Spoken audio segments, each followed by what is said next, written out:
বিজয় গীতার চ্যানেলে আপনাকে স্বাগত। কালীন শ্রী শ্রী ভুবনমঙ্গল বিশ্বপাবন হরিনাম সংকীর্তন শ্রীমদ্ ভাগবতাদি এবং গুরুতত্ত্ব মহিমা আলোচনা প্রসঙ্গে প্রারম্ভেই আস্মাদীয় শ্রী শ্রী গুরুপাদ পদ্ম ওং বিষ্ণুপাদ নিত্যলীলা প্রবিষ্ট নিত্য ধামগত শ্রী শ্রী রাধাকুণ্ড মণ্ডলের ভূতপূর্ব সর্বাদক্ষ অনন্ত বিভূষিত শ্রী বিশ্ববন্দিত পাবন পদরেণু পণ্ডিত মধ্যাহ্ন শ্রী শ্রী রাধা ঠাকুরানীর চরণৈক নিষ্ঠাতু পরম আরাধ্য পরম পূজনীয় ছিল 108 ছিল অনন্ত দাস বাবাজি ছিল গুরু মহারাজের রাতুল চরণ বন্দনাপূর্বক দণ্ডবাদ প্রণতি জ্ঞাপন পূর্বক সমাগত অনুরাগী শুদ্ধ ভক্তগণ কল্যাণীয়া মাতৃমণ্ডলী সকলের চরণে বিনম্র সশ্রদ্ধ দণ্ডবাদ প্রণতি। ছিল গুরু মহারাজ তার অপার্থিব এবং চিন্ময় যে ভাগবত সন্দেশ নিখিল শাস্ত্রের সার সৌরীন্দ্র সিদ্ধান্ত তার অমীয় অমৃতবর্ষী প্রবচনে তার অমৃতক্ষর লেখনীতে তিনি বিশ্বজগৎকে দান করে গেছেন। তারই সাধ্য সাধন তত্ত্ব বিজ্ঞান এই গ্রন্থিটি তিনি শ্রী গুরুতত্ত্ব যেভাবে তার অগাধ অপরোক্ষ অনুভূতির দ্বারা ব্যক্ত করেছেন, আমরা গঙ্গা জলে গঙ্গা পূজার ন্যায় তারই মহিমাযুক্ত অমৃতক্ষর বর্ণিত ভাগবত প্রবচনের বা সাধ্য সাধন তত্ত্ব বিজ্ঞানের অংশ হতে শ্রীগুরু বিজ্ঞান হতে কিঞ্চিত আপনাদের প্রসাদের জন্য নিবেদন করছি শ্রীল গুরু মহারাজের অপর কৃপায়। গুরুদেবের স্বরূপ নির্ণয় প্রসঙ্গে বলা হচ্ছেন ছিল গুরুদেবের স্বরূপ কি, কে গুরুদেব, গুরু কি তত্ত্ব, তার স্বরূপ প্রকৃষ্ট স্বরূপ কি।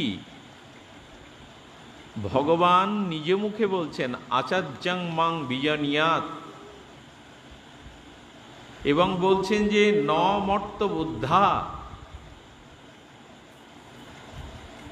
বারবার সতর্ক করা হচ্ছে বন্দে মুই সাবধান মতে। ভগবান বললেন হে উদ্ধব, আচার্যকে অর্থাৎ শ্রী গুরুদেবকে আমারই স্বরূপ বলে জানবে।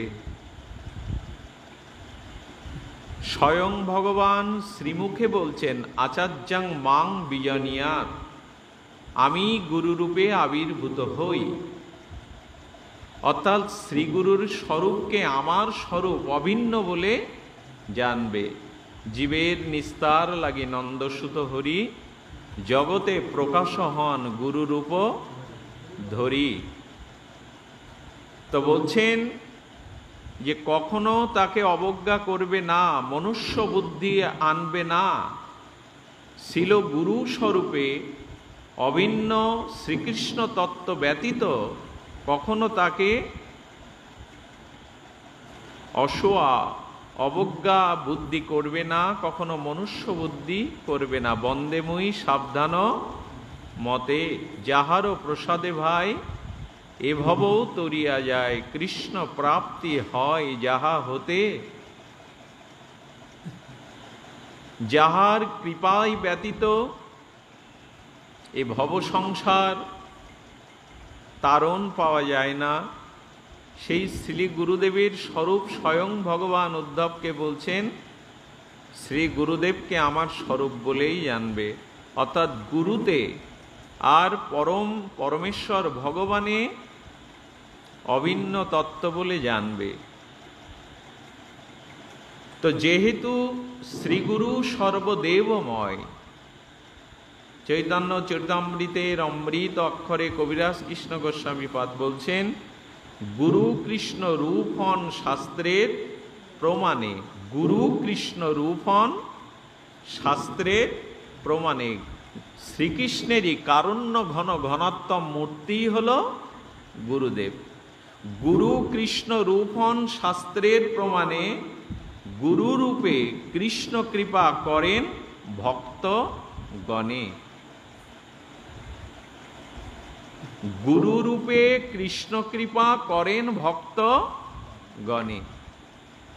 এই জগতে জন্ম মৃত্যু কালের দ্বারা কবলিত, নানান কর্মফলের অনার্থাদি দশায় দর্শিত, জন্ম মৃত্যু জরাব্যাধি জ্বালায় এই জীবকুল পথহারা লক্ষ্যহারা, তারা অভিশপ্ত জন্ম মৃত্যু চক্রের আবর্তনে ঘূর্ণাবর্তে ঘূর্ণায়মান।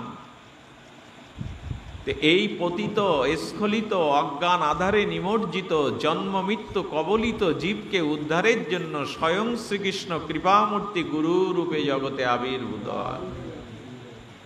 এই হলো গুরুদেবের স্বরূপ।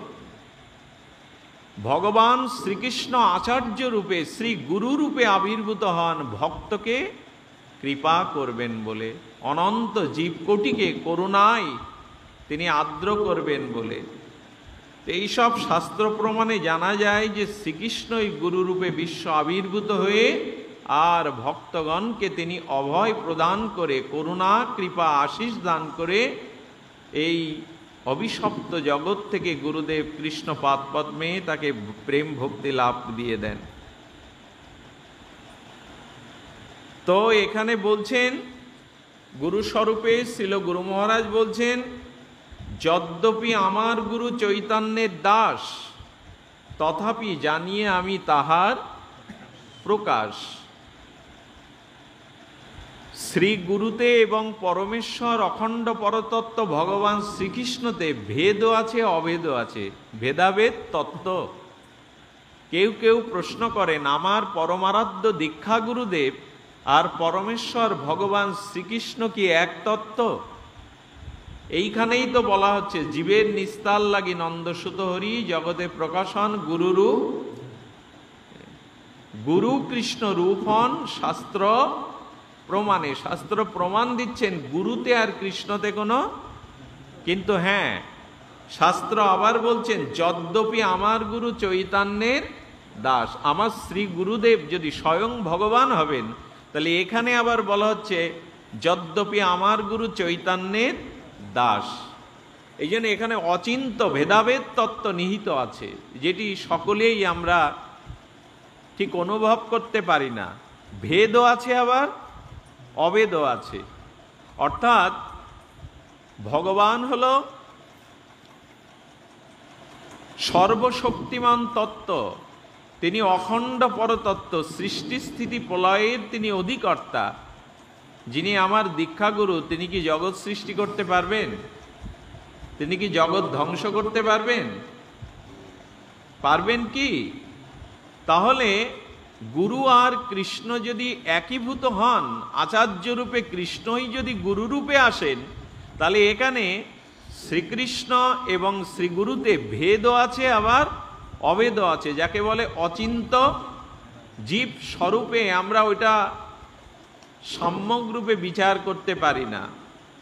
তো বলছেন যে শ্রী গুরুদেবকে ভগবত আবির্ভাব বিশিষ্ট মহান উত্তম বলেই জানতে হবে। এটি হলো গুরুদেবের যথার্থ স্বরূপ। কি বলছেন? শ্রী গুরুদেবকে ভগবত আবির্ভাব বিশিষ্ট ভগবত উত্তম, যদ্যপি আমার গুরু চৈতন্যের দাস। এইখানে হলো গুরুতে ভেদ এবং অভেদ। আচ্ছা, গুরুদেব যদি সম্মুখে এসে বলেন, দে বাবা গঙ্গা জল তুলসী আমার চরণে দে, আমি কৃষ্ণ আমি ভগবান, তাহলে কিন্তু সব শেষ হয়ে গেল। গুরুদেব কখনো এই কথা বলবেন না যে আমার চরণে গঙ্গাজল তুলসী অর্পণ করো, আমিই তো কৃষ্ণ, আমিই তো বিষ্ণু, আমিই তো মহেশ্বর, না, এরকম বলবেন না। কারণ গুরুদেবের ভগবান অভিন্ন অখণ্ড পরতত্ত্ব স্বয়ং ভগবান কৃষ্ণের সাথে গুরুদেবের ভেদ কোথায়? না, সৃষ্টি স্থিতি প্রলয়ের মহা ঐশ্বর্য দিতে ভগবান শ্রীকৃষ্ণ আমার গুরুদেবের ভেদ হলো এই যে, না, অভিন্ন কৃষ্ণতত্ত্ব ভগবত তত্ত্ব হলেও গুরুদেব অভিমান করেন আমি শ্রী জগৎগুরু গোবিন্দের গৌর গৌরাঙ্গের দাস মাত্র। গুরুদেব কিন্তু কখনো ভাববেন না আমি কৃষ্ণ। শিষ্য গুরুদেবকে কৃষ্ণের অভিন্ন রূপ ভাববে, কিন্তু গুরুদেব যেন কখনো ভেবে না বসেন আমি কৃষ্ণ, আমার চরণে গঙ্গা জল তুলসী দাও। তাহলে শিষ্যের সাথে গুরুদেবও শেষ। অর্থাৎ ভগবান অনন্ত বিভূতি অনন্ত শক্তির মধ্যে জীবকে করুণা করবার জন্য, জীবকে কৃষ্ণ প্রেম দান করে এই ভবসাগর তারণের জন্য কৃষ্ণ যখন, ভগবান স্বয়ং শ্রীকৃষ্ণ যখন করুণা মূর্তিতে, কারুণ্য ঘন ঘনাত্তম মূর্তিতে জগৎজীবকে নিস্তারের জন্য আগমন করেন, এইখানে কারুণ্য মূর্তিতে অর্থাৎ কৃপাতে, করুণাতে আমার ছিল গুরু মহারাজ আর শ্রীকৃষ্ণে অভেদ আছে। করুণার মূর্তিতে বলা যায় স্বয়ং ভগবানের থেকে গুরুর করুণা আরো অধিক। অর্থাৎ কারুণ্য কৃপা শক্তিতে কৃষ্ণ গুরু এক, কিন্তু সৃষ্টি স্থিতি প্রলয়ের এই অচিন্তনীয় শক্তিতে আমার গুরুতে আর কৃষ্ণে ভেদ আছে। তাই গুরুদেব কখনো শিষ্যকে কৃষ্ণ রূপে দাবি করে বলবেন না আমার চরণে গঙ্গাল জল তুলসী দাও। গুরুদেব কি করবেন? ভগবানের চরণাশ্রিত, ভগবানের চরণে নিবেদিত সেই প্রসাদী ফুলমালা চন্দন গুরুদেব মস্তকে প্রসাদী রূপে ধারণ করবেন। এই জন্য শিষ্যের কাছে গুরুদেব স্বয়ং ভগবান, কিন্তু গুরুদেব যেন ভেবে না বসেন আমি হলাম স্বয়ং ভগবান। এই অচিন্ত ভেদাভেদত কারুণ্য কৃপামূর্তিতে কৃষ্ণের সাথে গুরুদেব অভিন্ন, অর্থাৎ ভজনীয় তত্ত্বে শ্রী গুরুদেব শ্রীকৃষ্ণের অভিন্ন ভজনীয় তত্ত্বে, অর্থাৎ ভজনে যখন আসব তখন কৃষ্ণ রূপেই, গুরু রূপেই অভিন্নতা আনতে হবে। তাই এখানে বলছেন শচী সোনাং নন্দীশ্বর পতি সুতত্ত্বে গুরুবরং মুকুন্দ পৃষ্ঠত্বে স্মর পরমঞ্জং নন্দ মন। হে মন, শচীনন্দন শ্রী গৌর সুন্দরকে কৃষ্ণ রূপে এবং শ্রী গুরুদেবকে শ্রীকৃষ্ণের প্রিয়তম রূপে ভক্তরূপে নিরন্তর স্মরণ করবে। কি বলা হলো এখানে? গোস্বামীরা কি বলছেন? হে মন, শচীনন্দন শ্রী গৌর সুন্দরকে শ্রীকৃষ্ণ রূপে এবং গুরুদেবকে শ্রীকৃষ্ণের প্রিয়তম রূপে স্মরণ করবে। এখানে কি বলা হলো না, শ্রীমান গৌর হরিকে, শ্রীকৃষ্ণকে স্মরণ করবে স্বয়ং ভগবত তত্ত্বে, আর গুরুদেবকে ভাববে তিনি শ্রী গৌর সুন্দরের অখণ্ড পরতত্ত্ব ভগবান শ্রীকৃষ্ণের তিনি পরম প্রিয়। সাক্ষাদরিক্তেন সমস্ত শাস্ত্রৈতস্ততা ভবত্তৈব সদ্ভি কিন্তু প্রভশ্চ, এইখানে বলছি কিন্তু প্রভশ্চ প্রিয় এব তস্য বন্দে গুরু শ্রী চরণাবিন্দে। তত্ত্বে আমার গুরু এবং কৃষ্ণ এক হলেও কিন্তু আমার শ্রী গুরুদেব হলো ভগবানের পরম প্রিয়। এই জ্ঞানেই গুরুদেবকে বন্দনা এবং কীর্তন করবে। নিখিল শাস্ত্রে গুরুদেবকে শ্রী হরি বলেই কীর্তন করা হয়েছে। মহৎগণ সেইরূপ ভাবনা করে থাকেন, কিন্তু যিনি কৃষ্ণের প্রিয়তম আমি সেই গুরুদেবের চরণ বন্দনা সর্বদা করি। এই সাক্ষাৎ শ্রীকৃষ্ণের আবির্ভাব বলে মনে করেন। এইরূপ ভাবনা ব্যতীত শিষ্যের অন্তরে গুরুর প্রতি মত্তবুদ্ধির উদয় হতে পারে, তার মুখ পক্ষে যা মহা অপরাধজনক, যাতে হস্তি স্নানের ন্যায় তার সাধন ভজন বিফল না হয়। তাই সর্বদা গুরুতে ভগবত তত্ত্ব, অভিন্ন তত্ত্ব স্মরণ করতে হবে। এখন ভগবত ভজন করতে গেলে গুরুচরণ আশ্রয়ের প্রয়োজনীয়তা অনেকেই সন্দেহ করেন। আমি ভগবানের নাম করব, শাস্ত্র অধ্যয়ন করব, আমি গুরুচরণ আশ্রয়ের আমার প্রয়োজন কি? শিল গুরু মহারাজ তার অমৃত অক্ষরে তিনি জানাচ্ছেন, ভগবত ভজন করতে গেলে প্রথমত গুরু চরণাশ্রয় একান্ত প্রয়োজন। ভগবানের ভজন করতে গেলে শ্রী গুরু চরণাশ্রয় একান্ত প্রয়োজন। শ্রী গুরু পাদাশ্রয় ব্যতীত সাধন ভজন সুদূর পরাহত হয়ে থাকে।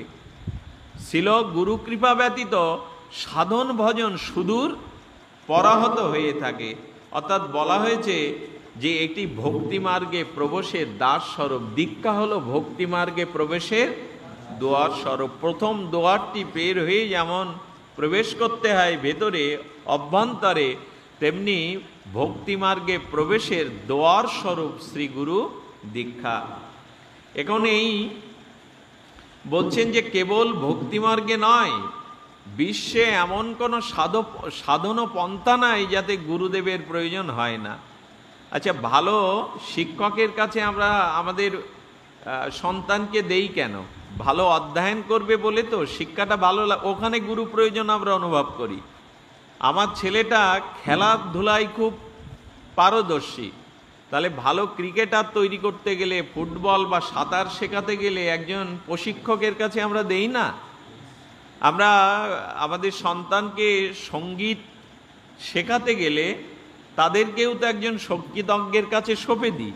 তাহলে সব বিষয়ে গুরু প্রয়োজন, অথচ ভগবত ভক্তির পথে যে গুরুর একান্ত প্রয়োজন, এইটা এখন আমরা অনেকেই অনুভব করি না।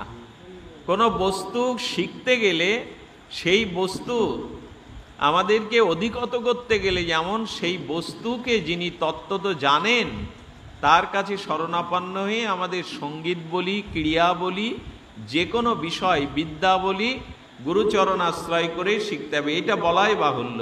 তেমন ভক্তিবিদ্যা বিষয়ে আবার বিশেষ কথা যে কৃপাময় শ্রী ভগবান বিশ্ব মানবকে ভক্তি শিক্ষা দিয়ে ধন্য করবার জন্য গুরুরূপে আবির্ভূত হন। এই জন্য গুরুচরণ আশ্রয় ব্যতীত ভক্তি জগতে প্রবেশের অধিকার জন্মায় না।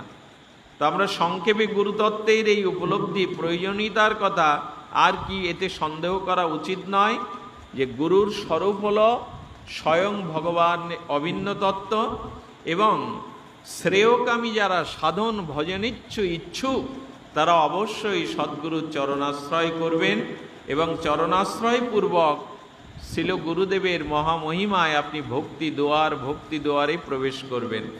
আচ্ছা, একটি প্রশ্ন বারবার জাগে, সদ্গুরুর চরণাশ্রয় ব্যতীত ভজন দুয়ার উন্মুক্ত হবে না।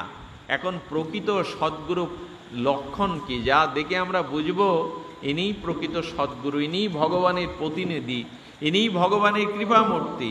এই সদ্গুরুর লক্ষণ না জানার ফলে বিশেষ করে আমাদের এই বঙ্গদেশের আবেগপ্রবণ মানুষ যে কোনো প্রভাব দেখে যাকে তাকে গুরুচরণ আশ্রয় করে তাদের ভক্তি জীবনটাই নষ্ট করে দেন।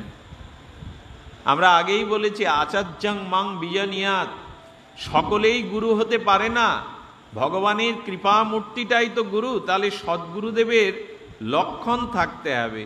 সেই সদ্গুরুদেবের লক্ষণের জন্য অনেকেই আজকাল প্রায় এরকম বলেন, না আমি সদ্গুরু পাচ্ছি না, সদ্গুরু এই জগতে নাই, এখন তজ্জাতীয় তৎ অনুভূতি সম্পন্ন গুরু পাওয়া যায় না, এমন বলে অনেকেই দীক্ষা থেকে দূরে আছেন।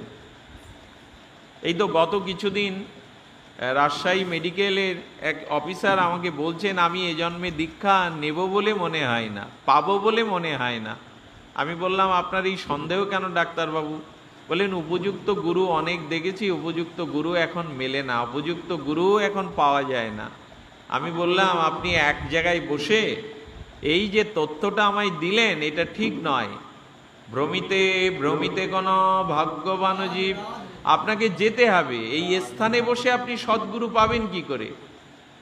আরে একটা বাজার করতে গেলেও থলেটা হাতে নিয়ে তো বাজারে যেতে হয়, উপযুক্ত উত্তম বস্তুগুলো একটু দেখে শুনে ক্রয় করতে হয়। আর আপনি শ্রীগুরু চরণ আশ্রয় করবেন, ভক্তি জগতে প্রবেশ করবেন, বসে থেকে শিল গুরু মহারাজ পেয়ে যাবেন। যাম শ্রীধাম বৃন্দাবনে যান, নবদ্বীপ ধামে যান, পরম নিষ্কিঞ্চন নির্মল চরিত্র ভগবানের প্রতিনিধি শক্তি সমর্থরূপ গুরু আছে, তাদের চরণে বিনীতভাবে আশ্রয় গ্রহণ করুন। তো এখন বলা হচ্ছে সাধু পুরুষে গুরুত্ব শক্তির আবির্ভাবের প্রণালী এইরূপ যে সাধন ভজনের দ্বারা যাকে গুরু করব, বলছেন যাদের চিত্ত মালিন্য অপসারিত হয়ে ভক্তির আবির্ভাবে হৃদয়ে দয়া দাক্ষিণাদি সদ্গুণ বিবসিত হয়েছে, মায়াবদ্ধ জীবের সংসার দুঃখ দর্শনে যাদের অন্তরে করুণায় বিগলিত হয়ে ওঠে, যারা ভজন উপদেশ দ্বারা সংসারী মানবের দুঃখ দুর্দশা নাশ করে, ভক্তিরসের আস্বাদনে তাদের ধন্য করবার নিমিত্ত ব্যাকুল হয়ে পড়েন, ভগবত ইচ্ছায় সেই ভক্তিসিদ্ধ মহাপুরুষগণের অন্তরে ভগবান থেকে গুরুত্ব শক্তির আবির্ভাব ঘটে, ভগবত ভক্তিকামী ব্যতীত তারিশ যোগ্য সদ্গুরুর আশ্রয় গ্রহণ করেই ধন্য হয়ে থাকেন। গুরুর লক্ষণে কি বলা হয়েছে শাস্ত্রে?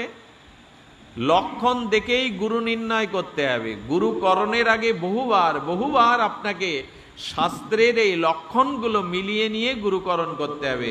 তস্মাৎ গুরু প্রপদ্যতে জিজ্ঞাসু শ্রেয় উত্তমম শব্দে পরে না নিস্নাতম ব্রহ্মণ উপসমশ্রয়ম। অর্থাৎ বলছেন যে অতএব উত্তম শ্রেয় জিজ্ঞাসু ব্যক্তি শব্দব্রহ্ম পরম ব্রহ্মে নিষ্ণাত হবেন। অর্থাৎ যিনি আমার শ্রী গুরুদেব হবেন, যার চরণে আমি দীক্ষা শিক্ষাদি নিয়ে আমার ভক্তি জীবনকে উত্তরোত্তর ভগবানের চরণে পৌঁছে দেবেন, সেই গুরুদেব কি কেমন হবেন না শ্রেয় উত্তম জিজ্ঞাসু ব্যক্তির সমস্ত সংশয় ছেদন করবার মতো তার কাছে শাস্ত্রের উত্তমতম অনুভূতি থাকতে হবে। সমস্ত শাস্ত্রের যিনি জিজ্ঞাসু উত্তম ভক্তের জিজ্ঞাসা সন্দেহ সংশয় দূরীভূত করতে পারেন, অর্থাৎ তিনি শব্দে এবং পরম ব্রহ্মে নিষ্ণাত হবেন। আর তিনি বলা হয়েছেন উপসমশ্রয়। সদ্গুরু বলছেন কি না, তিনি সমস্ত তাৎপর্যই যে সদ্গুরু শব্দব্রহ্মে অর্থাৎ বেদাদি সমস্ত ভক্তিশাস্ত্রে তিনি অধিগত থাকবেন।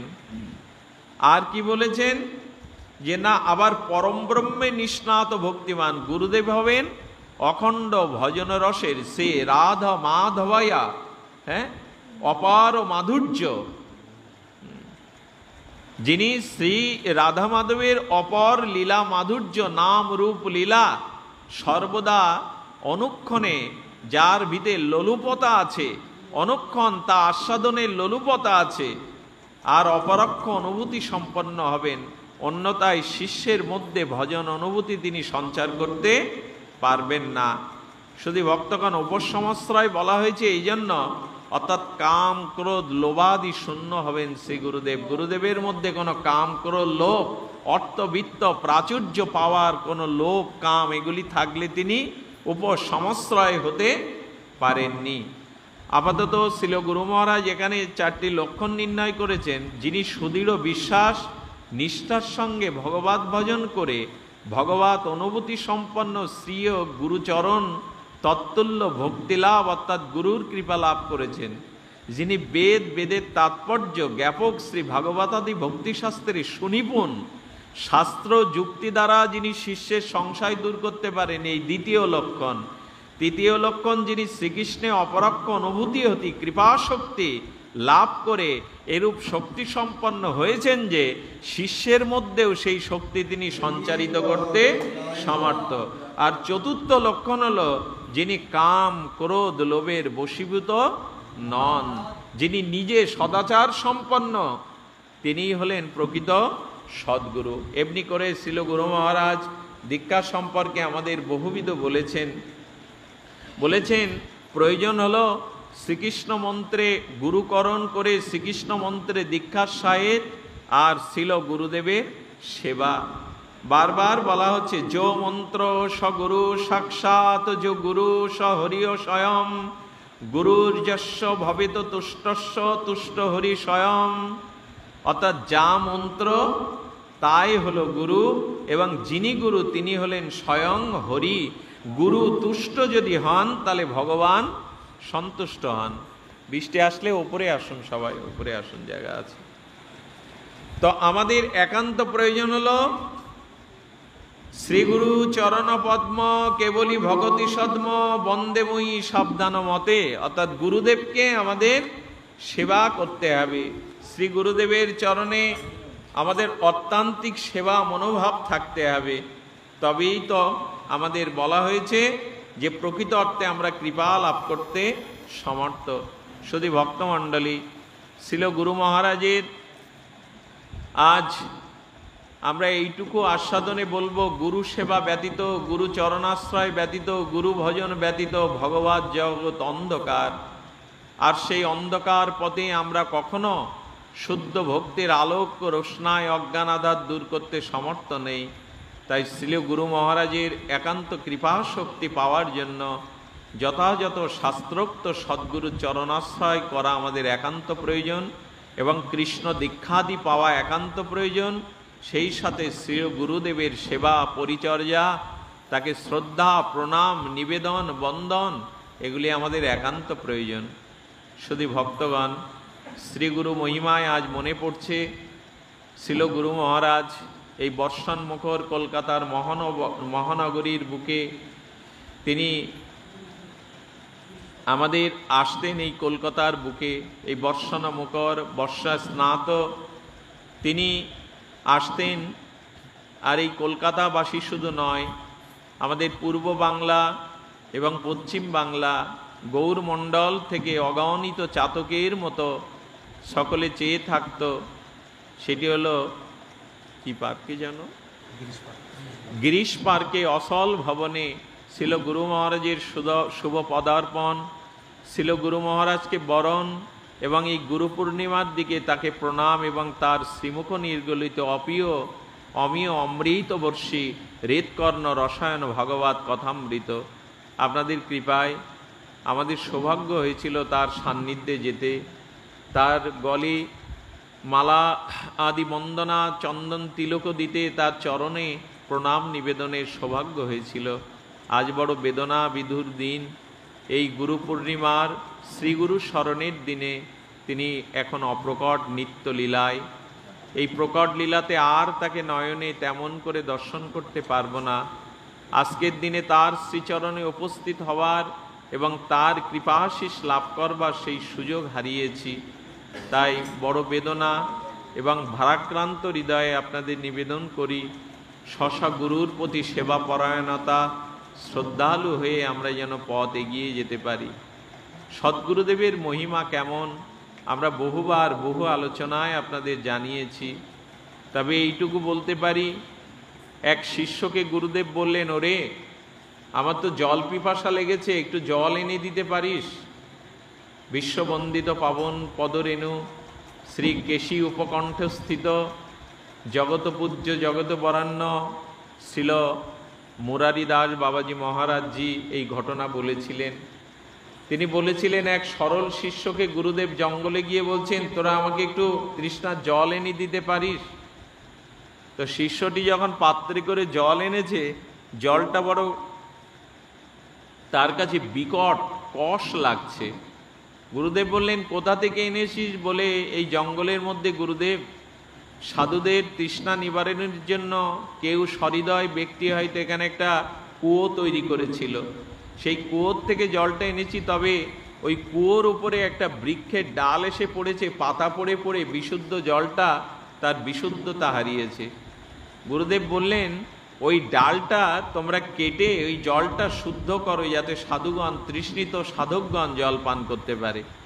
কিন্তু সবাই এক এক করে ফিরে এলো, কারণ বড় ওই কুয়োটার উপরে ডালটা কাটতে গেলে ওই ডাল সহ কুয়োর মধ্যে ডুবে মরতে হবে, বৃহৎ কুয়ো তো। তো ওইখানে যখন সবাই পিছিয়ে এলো, এক সরল শিষ্য বলছেন, অস্ত্রটা আমার কাছে দিন, দাটা আমার কাছে দিন। তিনি কাটছেন, আর যেখানে বসে কাটছেন ডালের এপাশে বসে গোড়ায় কোপ দিচ্ছেন। নির্ঘাত তিনি ওই বিশাল অন্ধকারাচ্ছন্ন কুয়োর মধ্যে পড়ে পতিত হবেনি। উনি শ্রী গুরুদেবকে স্মরণ করে গুরুর আজ্ঞাকে তিনি শিরোধার্য করে ওইভাবে ডাল সহ পড়লেন কুয়োর মধ্যে। যখন ওই ডালের ভারে কুয়োতে ডুবে যাচ্ছেন, তখন তিনি ডাকছেন, শ্রী গুরুদেব, শ্রী গুরুদেব, শ্রী গুরুদেব বলে। সঙ্গে সঙ্গে দেখছেন যে তার ইষ্ট এসে তার হাত ধরেই সেখান থেকে উত্তরণ করে তুলে দিলেন। গুরু চরণে তিনি পড়ে নিবেদন করলেন, হে গুরু মহারাজ, আমি জীবনে ভগবানকে দর্শন করবার মতো আমার সামর্থ্য ভজন নাই, শুধু আজ আপনার কৃপায় আমি সেই পরম ইষ্টকে দর্শন করে ধন্যাতি ধন্য হয়েছি। সতী ভক্তগণ, গুরুদেব শিষ্যকে বলছেন, কিরে, আরে আমার পায়ে একটা বড় পুজ রক্তময় ফোড়া হয়েছে, এখানে পোকাও জন্মেছে, আর আমি জানতে পেরেছি যে আমার প্রারব্ধে এই ফোড়ার দ্বারাই আমি এই জগৎ থেকে অপ্রকাট হব, বিদায় নেব। তো সবাই বলছেন, গুরুদেব কোনো কি উপায় নাই? আপনার এই প্রারব্ধবশত এই পুজ রক্তময় ক্ষত স্থান, এটা নিরাময় হওয়ার কি কোনো উপায় নাই? গুরুদেব বলছেন, উপায় একটা আছে, তবে বাবা তোদের বলা যাবে না, পারবি না। সবাই বলছে, গুরুদেব বলুন। আমরা পারবো, আমরা জীবন দিয়ে হলেও আপনাকে সুস্থ দেখতে চাই, শতায়ু দেখতে চাই। গুরুদেব বললেন, আমার এই ফোড়ার মুখে মুখ দিয়ে যেই পুজ রক্ত পোকাগুলো চুষে খেয়ে নিতে পারবে, তবেই আমার এই রোগ যাবে, এছাড়া অন্য কোনো আর উপায় নাই। যখন বললেন, গুরুদেব চোখ বন্ধ করার পরে উন্মিলন করে দেখলেন সেখানে আর কেহ নাই। এক সরল যুবক দাঁড়িয়েছে, বলে, কিরে তুই চলে যাসনি? সবাই ভেবেছে বেঁচে থাকলে তো আর গুরুদেবের পুজ রক্ত টেনে পান করলে তো আমরা কেউ প্রাণে বাঁচব না। সবাই যখন চলে গেছে, সেই সরল শিষ্যটি বলছেন, গুরুদেব আপনি চরণ দুখানা এগিয়ে দিন, আমি আপনার চরণ থেকে এই প্রসাদী বস্তু নিজে ধারণ করব। উনি ফোড়ার মুখে মুখ দিয়ে যখন চোষণ করছেন, পরমানন্দে অষ্টসাত্ত্বিক বিকারে ওনার দেহ মন সব কিছু ভগবতময় হয়ে উঠছে।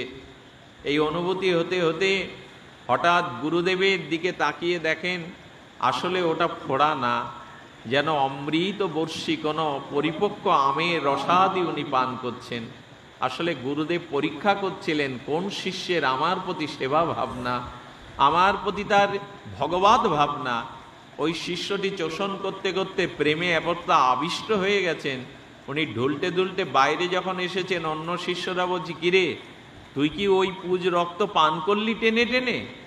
বলেন, পুজ রক্ত বলো না গো, গুরুদেবের শরীরে ওইসব কিছু হয়নি। আমি যখন ওইখানে মুখ দিয়ে পান করছিলাম, তখন মনে হচ্ছিল জীবনে এমন অমৃত আমি কোনোদিন আর পাইনি, এমন অমৃত আমি কোনোদিনই পান করিনি।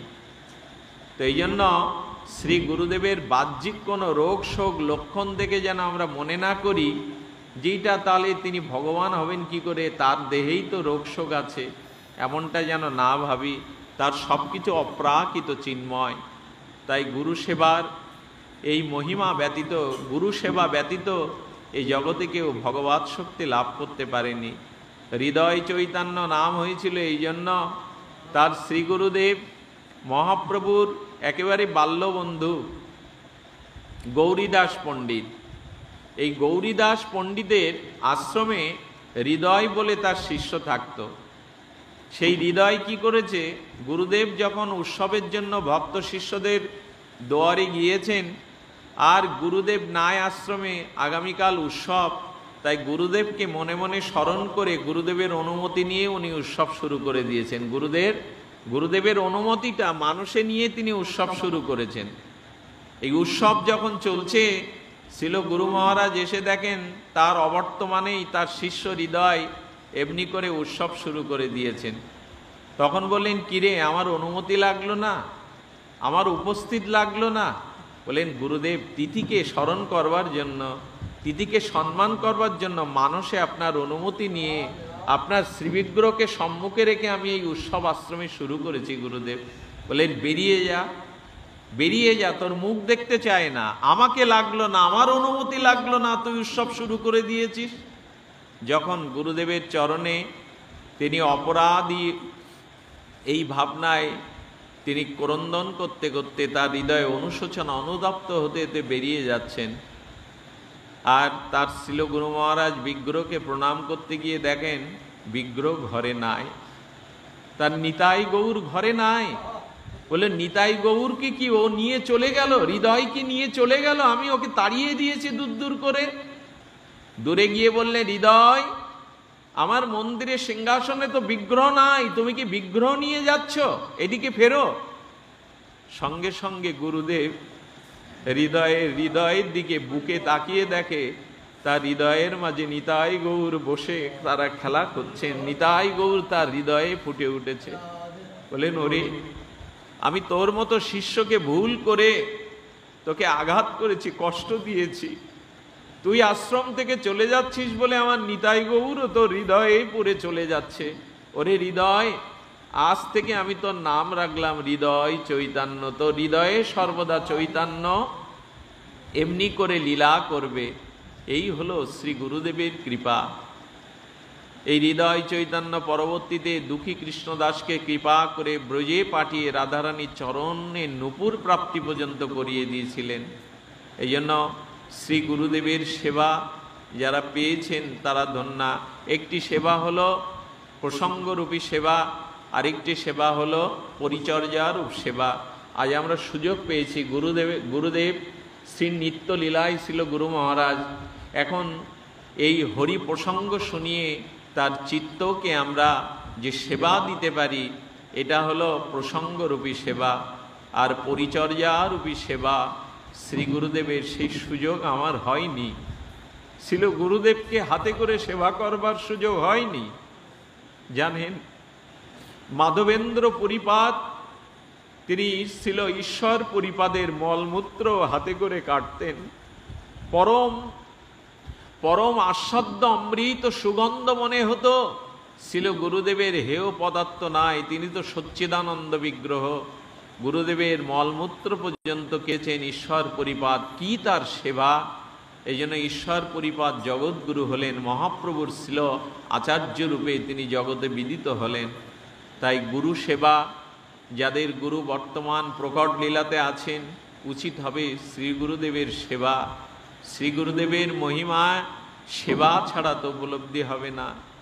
যার প্রতিকৃতি দেখছেন রাধাকুণ্ডের এখন যিনি পণ্ডিত প্রভর, সারা বিশ্বের গৌড়ীয় বৈষ্ণবের যিনি আমাদের অলঙ্কার, সেই ছিল বৈষ্ণবপদ বাবাজি মহারাজ। তার গুরু ভক্তি, তার গুরু অনিরক্তি, যেটা ভাষায় প্রকাশ করবার মতো নয়। ছিল গুরুদেবকে তিনি যেভাবে সেবা করেছেন, সেই সেবার দ্বারা তার মধ্যে ছিল গুরু মহারাজের কৃপা শক্তি আজ বিশ্ব গ্রাসী হয়ে উঠেছে। সমগ্র শাস্ত্রে তার অগাধ পাণ্ডিত্য, তার অপরক্ষ মেধা, তার ভজন মহিমা বড় বিদিত। সদী ভক্তগণ, এই জন্য ছিল গুরু কৃপায় আজ মুরারি মোহন দাস বাবাজি মহারাজ শত শত যুবককে তিনি অন্ধকার পথ থেকে আলোর পথে দেখিয়েছেন, অন্ধকার পথ থেকে ভজনের পথে দেখিয়েছেন। তাই ছিল গুরু সেবা, ছিল গুরুদেবের চরণ আশ্রয়পূর্বক তার সেবা ছাড়া আমাদের অন্য আর ভক্তি প্রাপ্ত হওয়ার, এই কাম ক্রোধাদি দুর্জেয় মায়াকে বশীভূত করবার আর কোনো উপায় আমাদের নাই। তাই আসুন আজ গুরু পূর্ণিমার দিনে আমরা সময় অতিরিক্ত না করে এইটুকু নিবেদন করব, ছিল গুরুদেবের মহিমা, ছিল গুরুদেবের স্বরূপ, শ্রী গুরুদেবের তত্ত্ব, এটা যথার্থ রূপে নির্ণয় করে সাধুমুখে শ্রবণের দ্বারা শাস্ত্র নিরূপণে আমরা সকলেই গুরু সেবায় প্রবিষ্ট হই। আপনাদের মনে আছে আমাদের জগন্নাথ দাস বাবাজি শ্রীধাম নবদ্বীপ ধামে, এই চিন্তামণি ধামে সেবার বন্যা হলো নবদ্বীপে। যখন বন্যা হলো তখন তার শিষ্য বংশীকে বলছে, বংশী রে, চারিদিকে তো জল, তুই কি করবি? খাটের ওপরে গুরুদেবকে রেখে ওইখানে কত দূর থেকে একটু আগুন এনে কোনো রকমে ফুটিয়ে গুরুকে সেবা করতেন। মাথায় করে জল আনতে জানতে বন্যার জলে ম্যালেরিয়া হয়ে গেল। ম্যালেরিয়া হয়ে প্রায় 15 দিন তার জ্বর, কিন্তু গুরুদেবকে তো বলেন না, আর তো কেউ সেখানে নাই সেবা করবার জন্য। 15 দিন গুরু সেবা করতে করতে সেই ম্যালেরিয়া অসুখে তার শ্বাস উঠে গেল। যখন তার চক্ষু স্থির হয়ে গেছে, শ্বাস উঠে গেছে, তখন শ্রী গুরুদেব বুঝতে পেরেছেন। বলো, বংশী, কি হয়েছে তোর? বাবা, আমি আপনাকে জানাইনি, আমি ম্যালেরিয়ায় আক্রান্ত। আমার জীবনের পরম শেষ দিন উপস্থিত। হে গুরুদেব, আপনার চরণধুলি আমার মস্তকে দেন, আমি জন্ম জন্মান্তরে যেন আপনার দাসানুদাস হয়ে আপনার সেবা করতে পারি। বংশী, আরে তুই চলে গেলে আমার সেবা করবে কে? দেখি আমার জপের মালাটা, হরিনামের মালাটা মাথায় নিয়ে বংশীকে বলছে যে বংশী, এই আমি নাম নিয়ে বুঝলাম কোন জমের বেটার সাধ্য আছে আমার কাছ থেকে তোকে নিয়ে যায় বংশী, আমার কাছ থেকে স্বয়ং জমও তোকে নিয়ে যেতে পারে না, এই আমি বসলাম শিয়ারে। ওঠ বংশী ওঠ, যা উঠে রন্ধন করে ভোগ লাগিয়ে আমাকে প্রসাদ পাওয়া। সঙ্গে সঙ্গে বংশী শুদ্ধ হয়ে উঠে দাঁড়ালো গুরুদেবের চরণে। জীবনে চলার পথে, জীবনে এই নানান ঘাত প্রতিঘার পথে যার গুরু ভক্তি আছে, যার গুরুবল আছে, সেই তো যাবে। আমাদের যোগাচার্য, হিন্দু জাতি সংগঠক, অখণ্ড ব্রহ্মচর্যের মূর্ত প্রতীক, ত্যাগ বৈরাগ্যের মূর্তি ছিল স্বামী প্রণবানন্দজি মহারাজ। উনি দীক্ষা পেয়েছিলেন জগত আচার্য গাম্ভীরানাথের কাছে। সেই গাম্ভীরানাথের কাছে দীক্ষা নিয়ে উনি যখন কাশীতে এসছেন, সেই কাশীতে আকাশগঙ্গা পাহাড়ের উপরে মধ্যরাত্রে উঠে উনি চিন্তা করছেন, আমি যার চরণাশ্রয় করলাম, আমি যার দীক্ষা নিলাম, তিনি উপযুক্ত সদ্গুরু তো? যখন মনে এরকম রেখেছে, আচ্ছা গুরুদেব যদি এই পাহাড়ে এখন আমাকে দর্শন দেন তাহলে বুঝবো উনি সমর্থ, উনি আচার্য। যেই মনে করেছেন, গম্ভীরানাথজির সাধন সম্পর্কে আমাদের অনেকেই জানা নাই, উনি ত্রিলোক বিজয়ী পরম মহাত্মা। সেই গম্ভীরানাথ তানপুরা নিয়ে ভগবানের সাধন করতেন, একটু গুণকীর্তন করতেন। তানপুরা নিয়ে মুহূর্তেই ছিল গুরু মহারাজ স্বামী প্রণবানন্দের সামনে উদিত হয়ে বলে, কিরে বেটা, তোর সংশয় গেল না? এই দেখ আমাকে, আমি তোর সামনে উপস্থিত। এই হলো গুরুদেব, এই হলো গুরু মহারাজ। তেমনি করে ভগবানের অপ্রাকৃত কারণ্যময় মূর্তিতে গুরুদেব এসে এই জগতে লীলা করেন। আমরা আজ সেই গুরু পূর্ণিমার দিনে শশা গুরুদেবের চরণে আমাদের প্রণতি আকুতি নিবেদন এই, হে ছিল গুরুদেব, আপনি কৃপা করে করুণা দৃষ্টি দিয়ে আমাদেরকে আত্মসমর্পণ করেছি আপনার চরণে, আমাদেরকে যথাযথ রূপে আপনি কৃপা করুণা দান করুন, যাতে আমরা ভজন করতে পারি, যাতে অনাত্ম দূরীভূত করে নিষ্ঠা রুচির সাথে আমরা ভগবানের শুদ্ধ ভজন করে প্রেম ভক্তি আর এই অবিষ্ট লক্ষ্যে পৌঁছাতে পারি, এই প্রার্থনা জানিয়ে ছিল গুরু মহারাজের এই আবির্ভাব তিথিতে আপনাদেরকে আমরা নিমন্ত্রণ আমন্ত্রণ দিতে পারিনি। সম্ভবত দুপুরে একবার ইচ্ছা প্রকাশ করেছিলাম, যদি গুরু পূর্ণিমার অনুষ্ঠান দুপুরে হয়েছে, আমাদের পাটবাড়ি আশ্রমের আচার্য শ্রীপাদ এসেছিলেন, তো আমরা মন্দিরে এই দিনটা কেন এইভাবে কাটাবো, এই জন্য সকলের আমরা আমন্ত্রণ নিমন্ত্রণ করতে পারিনি। যদ্যপি আপনারা এসেছেন কৃপা পরবাস হয়ে, তাই আপনাদের উপরে শশা গুরুদেবের, পরম গুরুদেবের ছিল গুরুদেবের অপার করুণা বর্ষিত হোক, এই প্রার্থনা জানিয়ে গুরুতত্ত্ব এখানে সামান্য বিশ্রাম করছি এবং আমাদের প্রেমানন্দ পরিসরে সমাপ্তিতে বিশ্রামে দুটি কথা বলছেন শ্রীগুরু মহিমায়। এটি শ্রবণের মাধ্যমেই আমরা অনুষ্ঠান বিশ্রাম দেওয়া